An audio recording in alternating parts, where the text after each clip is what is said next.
NTA यानी national testing agency का गठन इसीलिए किया गया ताकि प्रवेश परीक्षाओं को दोष मुक्त किया जा सके।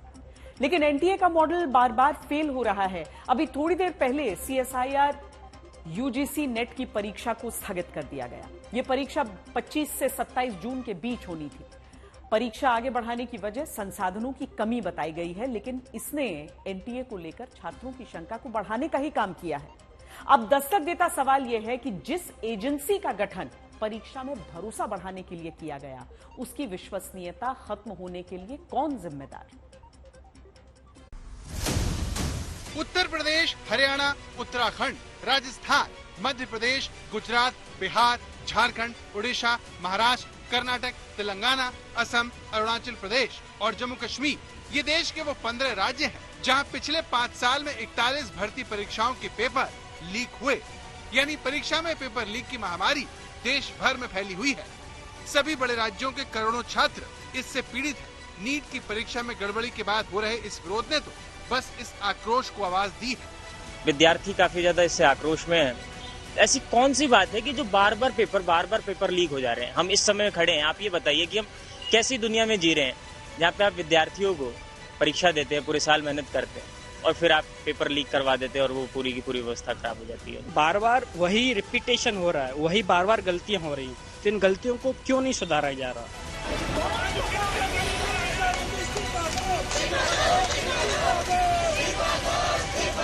तो छात्र पूछते हैं कि जो एनटीए परीक्षा करवाने में असफल साबित हो रही है, उसे कौन ठीक करेगा?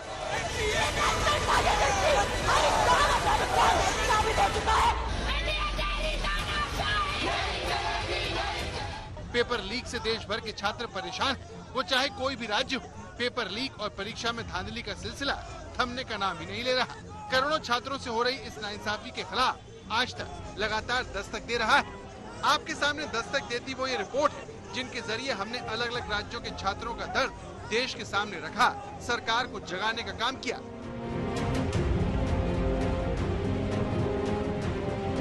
इसीलिए नीट परीक्षा को लेकर लाखों छात्रों की निराशा नई नहीं है। वैसे सरकार नीट परीक्षा के 47 दिन बाद एनटीए में सुधार के लिए कमेटी बनाने का फैसला करती है, जो एनटीए में सुधार सुझाएगी, जबकि छात्र समस्या की जड़ में जाना चाहते हैं। कि आपको इस जिम्मेदारी से हम मुक्त नहीं होने देंगे, आपको जिम्मेदारी स्वीकारनी होगी। अब बच्चों की एग्जाम कब होगी, उनका एडमिशन कब होगा? हम लोग की जो हार्डवर्क है और जो बिना हार्डवर्क किए पहुंच जाएंगे और डॉक्टर बनेंगे, वो भी एक्सपीरियंस बिना किसी मेहनत के। So I don't think so sir, ये फेयर है, बिल्कुल भी फेयर नहीं है। साल 2017 में मानव संसाधन विकास मंत्रालय की तरफ से उच्च शिक्षा में प्रवेश के लिए एकल स्वायत्त और स्वतंत्र एजेंसी का गठन करने की घोषणा की गई। प्रवेश परीक्षाओं को दोष मुक्त रखने के उद्देश्य से सरकार की तरफ से इसकी स्थापना की बात कही गई और 1 मार्च 2018 को एनटीए यानी नेशनल टेस्टिंग एजेंसी अस्तित्व में आई। लेकिन जिस तरह से एनटीए ने नीट की परीक्षा आयोजित करवाई, उसने छात्रों को भी बांट दिया है। अयोध्या से आकर लखनऊ में तैयारी करने वाली ये छात्रा चाहती है कि नीट की परीक्षा हर हाल में रद्द होनी चाहिए। वहीं झांसी से आकर लखनऊ में पढ़कर टॉप करने वाले आयुष की मां का दिल परीक्षा रद्द होने के डर से बैठा जा रहा है। हम चाहते हैं रीनीट, क्योंकि जितनी प्रॉब्लम्स हुई है, जिस लेवल पे स्कैम हुआ है, उसका फिर रिजल्ट निकाल के मुझे नहीं लगता कि फेयर रिजल्ट आएगा और जो डिजर्विंग बच्चे उनको उनकी डिजर्विंग सीट मिलेगी। तो हम रीनीट चाहते हैं और हम रीनीट के लिए तैयार भी हैं। नेट की परीक्षा कैंसिल होने से कहीं ना कहीं एनटीए पे एक और सवाल उठता है कि वो पेपर कराने में नाकाम रहा है। उस पेपर में भी गड़बड़ियां सामने आई, नीट के पेपर में भी गड़बड़ियां सामने, तो कहीं ना कहीं एनटीए को लेकर के कोई ना कोई कार्यवाही होनी चाहिए। हम लोग बहुत ही मानसिक तनाव में है, क्योंकि हमारे बच्चे ने इतनी मेहनत करी है।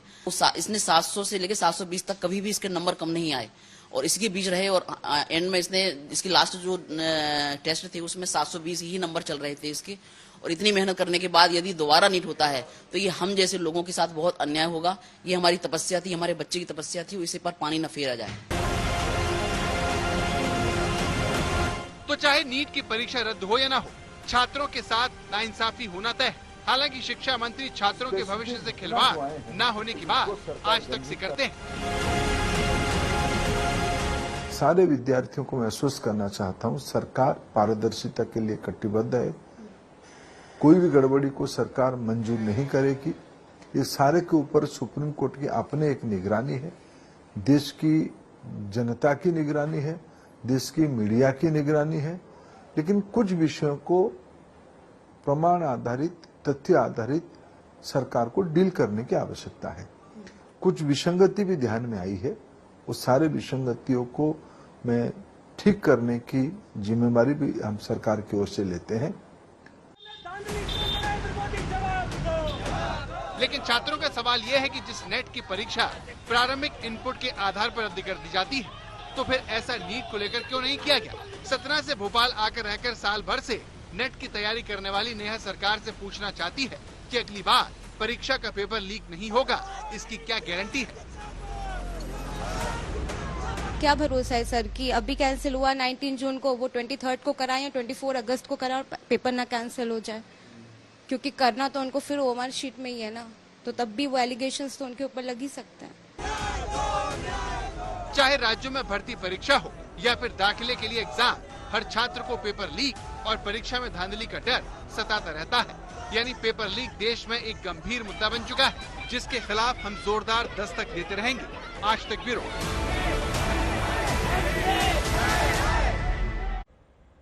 एनटीए को साल 2018 में बनाया गया, लेकिन उसकी स्थापना के बाद से तकरीबन हर साल परीक्षा में गड़बड़ी और धांधली के आरोप लगे। साल 2019 में जेईई मेंस के दौरान छात्रों को सर्वर में खराबी होने की वजह से परेशानी का सामना करना पड़ा। साथ ही कुछ जगहों पर छात्रों ने प्रश्न पत्र में देरी की भी शिकायत की थी। NEET undergraduate medical entrance exam 2020 में एनटीए पर गंभीर सवाल खड़े हुए थे। एग्जाम को कई बार स्थगित करना पड़ा था। इस परीक्षा में कई अनियमितताओं की शिकायतें सामने आई थी। जेईई परीक्षा में गड़बड़ी की शिकायतें देखने को मिली। साल 2021 में जेईई मेंस के एग्जाम में कुछ गलत प्रश्न को लेकर हंगामा देखने को मिला था। कई जगहों पर शिक्षा माफिया की तरफ से गलत तरीके से एग्जाम पास करवाने की कोशिशों का भी आरोप लगा था। 2021 में ही नीट परीक्षा में राजस्थान के भांकरोटा में सॉल्वर गैंग के द्वारा गड़बड़ी करने का मामला सामने आया था। इस मामले को लेकर भी देश भर में हंगामा देखने को मिला था। विभिन्न केंद्रीय, राज्य, प्राइवेट और डीम्ड यूनिवर्सिटी में प्रवेश के लिए आयोजित कॉमन यूनिवर्सिटी एंट्रेंस टेस्ट में साल 2022 में गड़बड़ी की शिकायतें हुई थी। सबसे अधिक शिकायतें राजस्थान से आई थी, जिसके बाद एजेंसी को कुछ जगहों पर फिर से एग्जाम करवाना पड़ा था। इस साल नीट के एग्जाम में भी गड़बड़ी की शिकायतें आई थी। इस साल नीट परीक्षा को लेकर देश भर में हंगामा जारी है। छात्र ग्रेस मार्क्स को लेकर नाराज हैं। वहीं बिहार में पेपर लीक का खुलासा हुआ है, जिससे एनटीए की विश्वसनीयता और पारदर्शिता सवालों में है। 18 जून को हुई यूजीसी नेट की परीक्षा भी रद्द की जा चुकी है। यह फैसला यूजीसी को गृह मंत्रालय से पेपर आउट होने का इनपुट मिलने के बाद लिया गया। इस तरह एनटीए की स्थापना के 8 सालों में केवल 2 बार साल 2018 और 23 में पेपर लीक और गड़बड़ी की शिकायत नहीं मिली, वरना एनटीए बनने के बाद तकरीबन हर साल परीक्षा सवालों में रही। जब देश भर के लाखों छात्र परेशान हैं, तब इस पर राजनीति भी खूब हो रही है।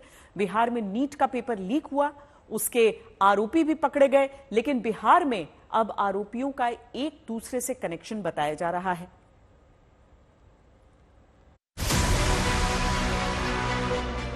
आपके सामने पटना में नीट के हुए पेपर लीक के सभी बड़े आरोपी हैं। पहला आरोपी अमित आनंद है, जिसने पेपर लीक करवाया। दूसरा आरोपी सिकंदर यादवेंदु है, जिसने पेपर बेचने के लिए डील की। पेपर खरीदने वाले छात्र तीसरे आरोपी हैं, जिन्होंने 40-40 लाख रुपए में पेपर खरीदे। चौथा बड़ा आरोपी प्रीतम कुमार है, जो तेजस्वी यादव के निजी सचिव हैं और जिन पर आरोपी छात्रों के लिए गेस्ट हाउस का कमरा बुक करवाने का आरोप है। इस तस्वीर के साथ बिहार के डिप्टी सीएम ने सबसे पहले तेजस्वी यादव पर पेपर लीक मामले में उंगली उठाई। अब तेजस्वी यादव ने इस मामले पर चुप्पी तोड़ी है और कहा कि बिहार सरकार किंग पिंग को न बचाए और मेरे पीए को बुलाकर पूछताछ कर ले। राज्य में सरकार उनकी, केंद्र में सरकार उनकी, जांच एजेंसियां उनकी। हम ही कहते हैं मुख्यमंत्री जी को बुला ले मेरे साइड को, अरे चाहे पीए हो, पीएस हो, कोई हो, बुला करके पूछताछ कर ले, कोई अगर बात है तो। लेकिन जो उप मुख्यमंत्री लोग जो सवाल उठा रहे हैं, ईओयू तो आज तक कहा नहीं है। इस बात को लेकर के? इनको तो रिपोर्ट करता है नहीं, ये तो बिना ज्ञान है, इन लोगों को ज्ञान नहीं है। अरे प्रमाण है तो उपलब्ध कराए ना। पहले तेजस्वी यादव तो अपना जवाब क्यों नहीं दे पा रहे हैं? सत्ता में बैठ के सत्ता के रसूख का दुरुपयोग करने वाले लोग जवाब देने के बजाय बरगलाने का और घुमाने का खेल, भरमाने का खेल न खेलें। आरोपी पर कार्रवाई होगी सर? पूरी तरह से सरकार सजग है, गलत करने वाले लोग बचेंगे नहीं। तो बिहार के डिप्टी सीएम ने आरोप लगाया कि नीट पेपर लीक मामले में आरोपी सिकंदर यादवेंदु से लालू परिवार की करीबी है और तेजस्वी के पीए की सिफारिश पर एनएच के गेस्ट हाउस में आरोपी छात्रों के लिए कमरे बुक हुए। बीजेपी के इस आरोप का जवाब आरजेडी की तरफ से आरोपी अमित आनंद के साथ बिहार के डिप्टी सीएम सम्राट चौधरी की तस्वीर से दिया गया। ये वही तस्वीर है जिसने पोस्ट करते हुए आरजेडी ने सोशल मीडिया पर लिखा, नीट परीक्षा पेपर लीक घोटाले का मुख्य आरोपी बिहार के उप मुख्यमंत्री के साथ। आरोपी के हाथों सम्मानित होने वाले तथाकथित ताकतवर मंत्री ने अपने सोशल मीडिया हैंडल से उसके साथ अपनी सारी तस्वीरें डिलीट कर दी हैं। लेकिन चिंता की कोई बात नहीं, हमारे पास सभी है। आपके व्याकुल समकक्ष दूसरे उप मुख्यमंत्री को ये भेज दीजिए। आरजेडी की तरफ से हुए इस पलटवार पर सम्राट चौधरी ने तुरंत आकर जवाब देते हुए कहा, पॉलिटिकल तौर पर कोई मिला हो तो मिल सकता है, लेकिन एकदम स्पष्ट रहिए, मैं व्यक्तिगत संबंध किसी से नहीं हो सकता है। ये पूरी तरह जिस पर भी है, जिन लोगों ने भी गलत किया है, उस पर पूर्ण रूप से कार्रवाई करनी चाहिए। सर एक चीज उसमें और है कि उनका आरजेडी का कहना है कि वो सारे फोटो जो है आपके द्वारा सोशल मीडिया से हटा दी गई। नहीं, जो अमित आनंद है, जो आपका नीतीश कुमार है, ये कौन लोग हैं? इनको क्यों बचाना चाहते हैं ये लोग? क्यों ये लोग जो है डाइवर्ट कर रहे हैं इशू को? तो इशू को जो है डाइवर्ट नहीं करना चाहिए। जो भी किंग पिंग है, कल मनोज झा जी ने प्रेस कॉन्फ्रेंस करके तस्वीर साझा कर दी है। अरे भाई, अगर कोई दोषी हो उसको बुला के पूछने के काम कर चुका हूँ। आज तक की टीम इस आरोपी के घर भी पहुंची जहां पर ये सारी धांधली हुई। 102 नंबर जो फ्लैट है वो है, और अमित आनंद ने अपने जो कबूलनामा इकबालिया बयान दिया है उसमें भी इसी पते का जिक्र है। और सबसे खास बात कि जब बिहार पुलिस ने उसको अरेस्ट किया, उसके बाद अमित आनंद के इसी ठिकाने पर ईओयू की टीम पहुंची थी। ईओयू की टीम ने यहां से महत्वपूर्ण दस्तावेज बरामद किए। तो बिहार में पेपर लीक पर पूरी रफ्तार से राजनीति हो रही है। आरोपियों से रिश्ते बताकर राजनीतिक वार पलटवार हो रहे हैं, जिसने छात्रों के मूल सवाल को पीछे धकेल दिया है। नीट बड़ी परीक्षा है सर, नीट से विद्यार्थी देश का स्वास्थ्य सही होगा सर। आप देश की बात करते हैं 2047 तक विकसित भारत, कैसा भारत और स्वस्थ भारत कभी विकसित होगा? और आगे जाकर के आप नेट की बात करते हैं सर, नेट से भारत की शिक्षा व्यवस्था सही होगी। आगे जाकर के कभी आप जेईई में स्कैम होगा। किसका किससे कनेक्शन है, उससे बड़ा सवाल यह है कि बिहार में पेपर लीक के इस गैंग को नीट का पेपर मिला कहां से? सिस्टम में वो कौन सी कमजोरियां हैं जिसका फायदा उठाकर नीट का पर्चा बाहर आउट हुआ और लाखों छात्रों के भविष्य से खिलवाड़ हुआ? आज तक ब्यूरो।